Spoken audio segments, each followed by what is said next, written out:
অনেক রকম ভর্তা তো খেয়েছেন, তবে আমার মতো করে একবার বাঁধাকপির ভর্তা বানিয়ে দেখবেন। অসম্ভব টেস্ট হয় বাঁধাকপির ভর্তাটার। নমস্কার বন্ধুরা, আমি ঝর্ণা।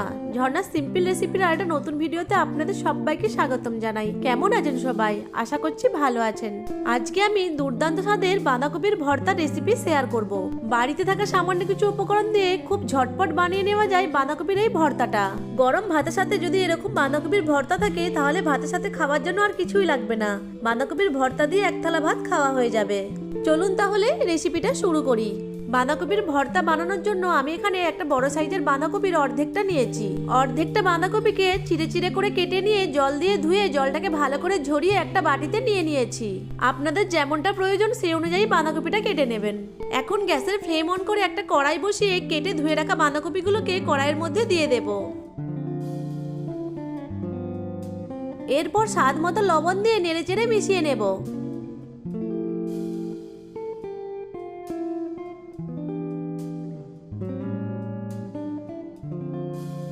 এখন ঢাকা দিয়ে লো ফ্লেমে 2 থেকে 3 মিনিট মতো রান্না করে নেব।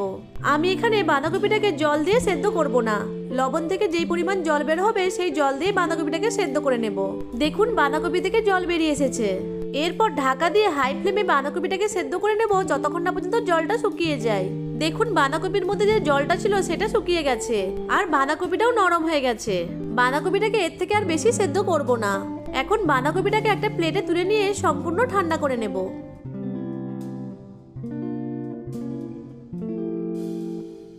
বাঁধাকপিটা সম্পূর্ণ ঠান্ডা হয়ে গেছে। এখন এই বাঁধাকপিগুলোকে একটা মিক্সিং জারে নিয়ে গ্রাইন্ড করে একটা পেস্ট বানিয়ে নেব। বাঁধাকপির পেস্টটা তৈরি হয়ে গেছে। এখন এটাকে এক সাইডে রেখে দেব। এরপর গ্যাসের ফ্লেম অন করে একটা কড়াই বসিয়ে তাতে সরষের তেল দিয়ে তেলটাকে গরম করে নেব। যে কোনো ভর্তা সরষের তেলে বানানোর চেষ্টা করবেন, কারণ সরষের তেলে ভর্তা বানালে ভর্তাটা খেতে বেশি টেস্টি লাগে। এখন গরম তেলের মধ্যে 5টা শুকনো লঙ্কা দিয়ে লঙ্কাগুলোকে ভেজে নেব।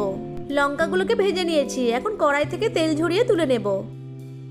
এরপর ওই তেলের মধ্যে দিয়ে দেবো হাফ চামচ মতো কালো জিরে। কালো জিরেটাকে 10 থেকে 20 সেকেন্ড সময় ধরে ভেজে নেব।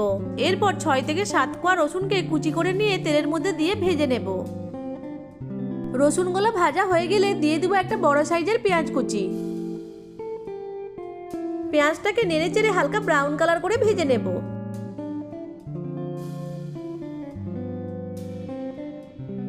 দিয়ে দেব 2টো কাঁচা লঙ্কা কুচি। কাঁচা লঙ্কা কুচিটাকে নেড়ে চেড়ে মিশিয়ে নেব। এখন দিয়ে দেব একটা বড় সাইজের টমেটো কুচি। টমেটো কুচিটাকে নেড়ে চেড়ে মিশিয়ে ভেজে নেব।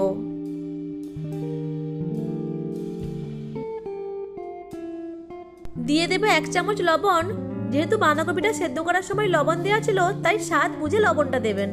দিয়ে দেব 1 চামচ হলুদ গুঁড়ো, 1 চামচ কাশ্মীরি লাল লঙ্কার গুঁড়ো আর দিয়ে দেব হাফ চামচ মতো গরম মশলা গুঁড়ো। সব উপকরণগুলোকে ভালো করে মিশিয়ে নেব। মেশানো হয়ে গেলে মশলাটাকে কষিয়ে নেব। লবণটা দেওয়ার ফলে টমেটোগুলো নরম হয়ে গেছে, সাথে মশলাটাও খুব ভালোভাবে কষানো হয়ে গেছে। এখন টমেটোগুলোকে খুন্তির সাহায্যে ভালো করে ম্যাশ করে নেব। টমেটোগুলোকে ভালো করে ম্যাশ করে নিয়েছি। এখন এর মধ্যে বাঁধাকপির পেস্টটা দিয়ে দেব। বাঁধাকপির পেস্টটাকে নেড়ে চেড়ে খুব ভালো করে মিশিয়ে নেব। মেশানোর সময় গ্যাসের ফ্লেমটাকে মিডিয়ামে রাখতে হবে। সবকিছুকে ভালো করে মিশিয়ে নিয়েছি। এখন দিয়ে দেব হাফ চামচ চিনি। চিনিটাকে ভর্তার সাথে মিশিয়ে নেব। এরপর গ্যাসের ফ্লেমটা হাইতে করে অনবরত নাড়তে থাকবো যতক্ষণ না পর্যন্ত বাঁধাকপির পেস্টের মধ্যে থাকা এক্সট্রা জলটা শুকিয়ে যায়। এরপর এর মধ্যে কিছু ধনেপাতা কুচি দিয়ে মিশিয়ে নেব।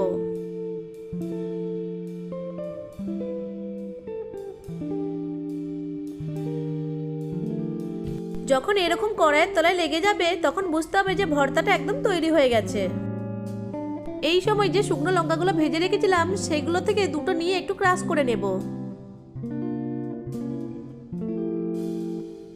এখন এই ক্রাশ করা লঙ্কাগুলোকে ভর্তার মধ্যে দিয়ে মিশিয়ে নেব।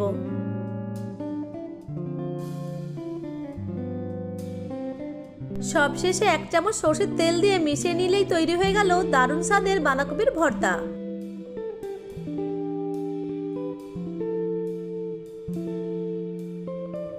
এখন গ্যাসের ফ্লেমটা অফ করে দিয়ে কড়াই থেকে ভর্তাটাকে একটা প্লেটে তুলে নেব।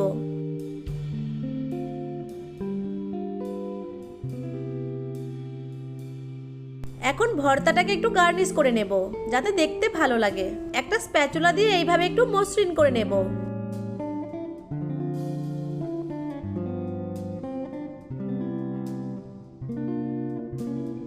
এবার উপর থেকে অল্প একটু সরষের তেল ছড়িয়ে দেব। উপর থেকে একটু ক্রাশ করা লঙ্কা ছড়িয়ে দেব। এরপর দুটো ভাজা লঙ্কাকে এইভাবে ভর্তার উপর রেখে দেব। বাঁধাকপির ভর্তাটা একদম তৈরি হয়ে গেছে। বাঁধাকপির এই ভর্তাটা দেখতে যেমন লোভনীয় হয়, খেতেও অসম্ভব টেস্ট হয়। আশা করছি আজকের রেসিপিটা আপনাদের কাছে ভালো লেগেছে। ভালো লেগে থাকলে আমার ভিডিওটিকে লাইক, কমেন্ট, শেয়ার আর চ্যানেলটিকে সাবস্ক্রাইব করে পাশে থাকা বেল আইকনটিকে অন করে রাখবেন আমার পরবর্তী ভিডিওর নোটিফিকেশন সবার আগে পাওয়ার জন্য। ভিডিওটা প্রথম থেকে শেষ পর্যন্ত দেখার জন্য আপনাদেরকে অসংখ্য ধন্যবাদ।